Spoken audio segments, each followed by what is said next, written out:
Ayan guys, yung kahapon ay hindi pa masyadong mahaba. Right now is 8 o'clock sa umaga. So ngayon lang binidyohan ko siya agad kasi nag-daylight na. So pag winter kasi dito kahit 7 o'clock na madilim pa. So ayan, lahat puti. Tingnan nyo ang cute ng mga sanga na patungan ng mga snow. Yan, yung river. Malakas kasi ang current ng river, kaya kung talagang negative na yung degree dito sa amin, yung side lang ng river ang mag-snow, mag-ice. Pero kadalasan hindi siya kasi malakas ang current niya. Yung mga area lang sa river na medyo nag-stuck ang tubig, yun ang nag-ice. So, ayan ang update.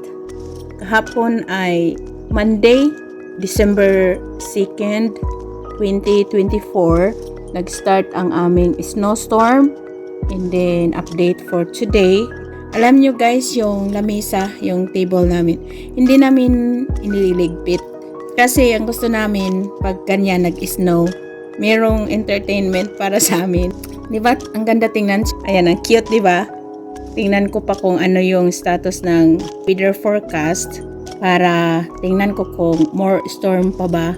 Hintayin ko kung gaano kahaba. Saka ko siya i-shovel.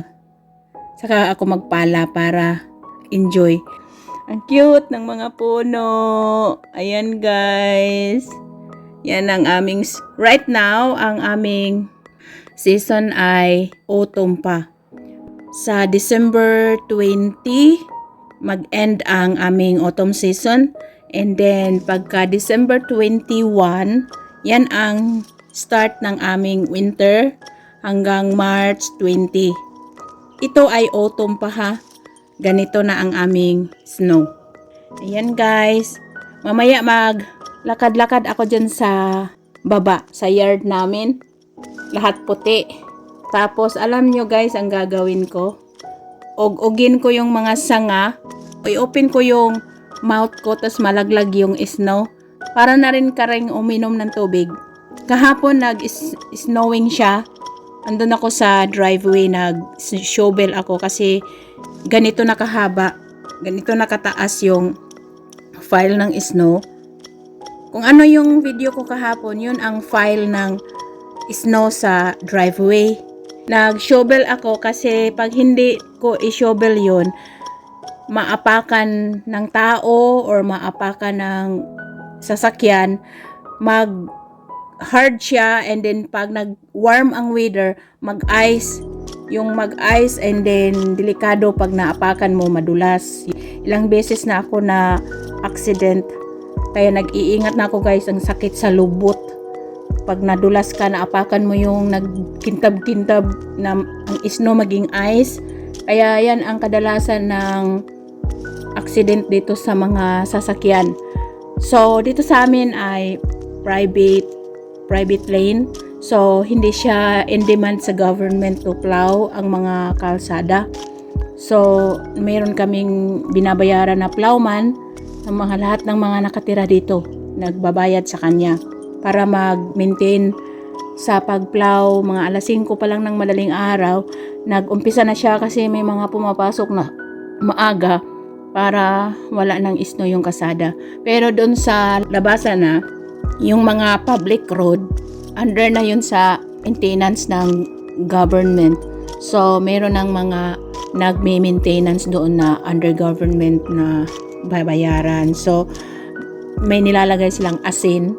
Kaya nagtataka ako bakit kadalasan ang mga sasakyan dito, yung mga kalawang mauna ang malapit sa gulong, yung body ng sasakyan. Yung pala pag winter,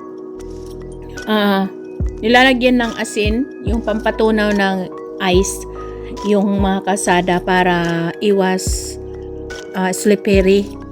Hindi sila masyadong naglalagay kasi cold, talagang snow ang pero pag nag-keep warm na, mag-turn ice na yung snow, na siya, doon na yung magbubuhos na yung yung truck mayroon silang specific na truck para magbuhos ng asin para itunaw yung ice sa pavement. Kaya ayan guys, ang aking ma-share for our temperature. Right now ay 22 degree sa Fahrenheit. Kapag Celsius ay negative na siya. Kasi pag sa Fahrenheit, mag-minus ka ng 32 plus i-divide mo siya, yun ang magiging Celsius. So that means kung 22, negative na siya sa Celsius.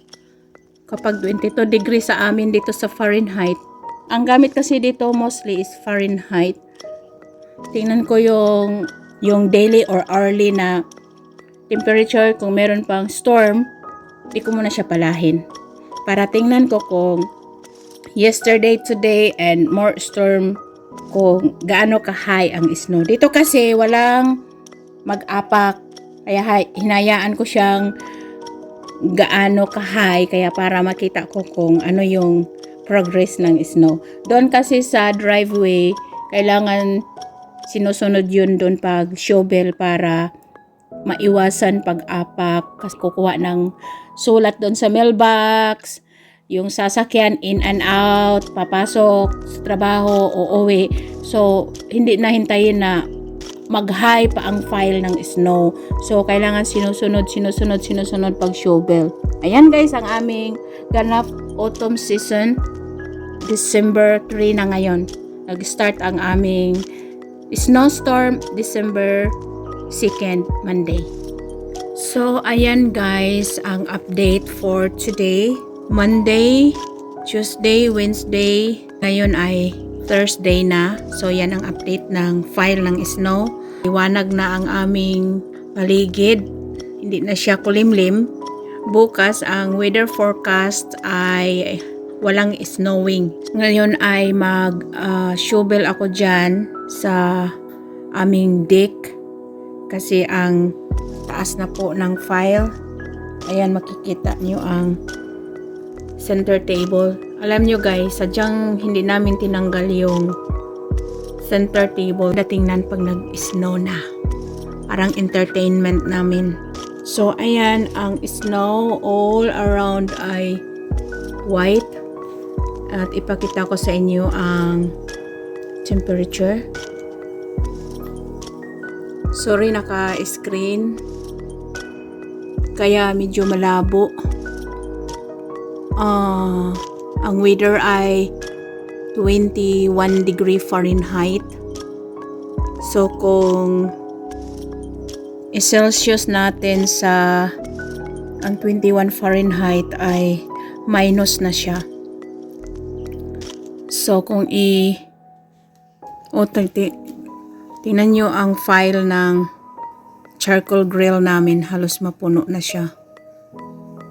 Kailangan ko siyang i-shovel ngayon, mamaya.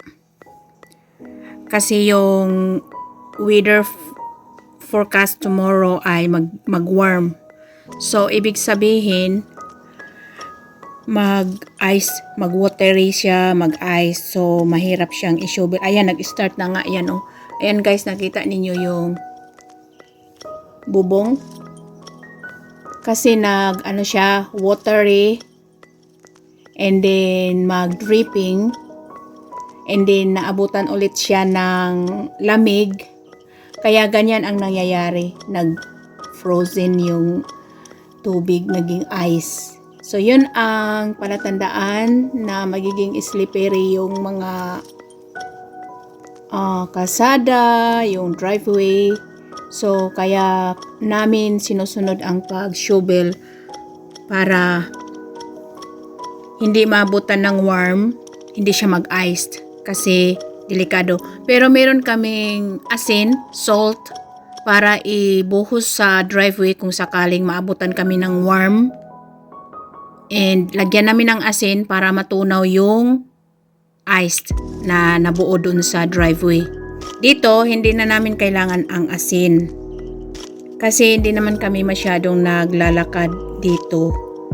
Sino-shovel ko lang para hindi siya, pag nag-ice, hindi masyadong mabigat. But sabi ng asawa ko ay hindi naman daw siya mag-collapse kahit mag-ice. Pero at least, iso-shovel ko lang siya para tidy ang dating. So, ayan guys, ang update for today.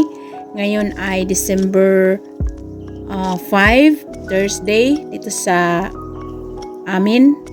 From Monday to Thursday, yan ang file ng snow. Siguro mga 2 feet. At yan, nagsiga na ang araw. So, di na siya kulimlim.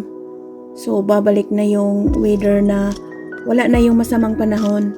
So, mag-shovel na. It's shovel time. Pagkatapos ng storm para hindi mag-ice. So, thank you so much guys sa inyong walang sawang pag-support sa Bing's World. And God bless. See you next time. Bye!